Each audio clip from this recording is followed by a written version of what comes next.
Pemerintah Kecamatan Kemang, Kabupaten Bogor pada Selasa pagi menggelar Musabaqah Tilawatil Quran atau MTQ tingkat kecamatan tahun 2024 bertempat di Aula Gedung Kantor Kecamatan. Pembukaan MTQ tampak meriah dihadiri ratusan peserta dari 8 desa, 1 kelurahan, diikuti dari tingkat anak-anak hingga orang dewasa.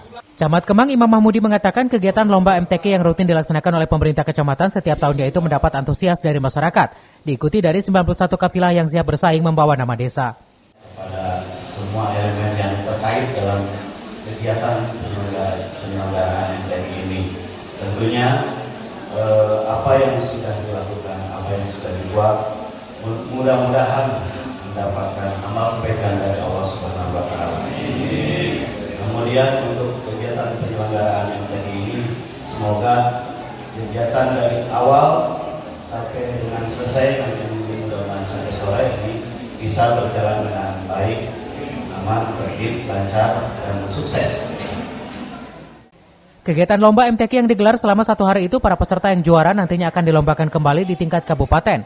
Tak hanya itu, dengan melalui lomba momentum Musabaqah Tilawatil Quran ini, Camat mengajak masyarakat agar kegiatan tersebut dijadikan sebagai media untuk meningkatkan rasa cinta kepada Al-Quran. Dari Kemang, Kabupaten Bogor, Suhanda Abriji melaporkan.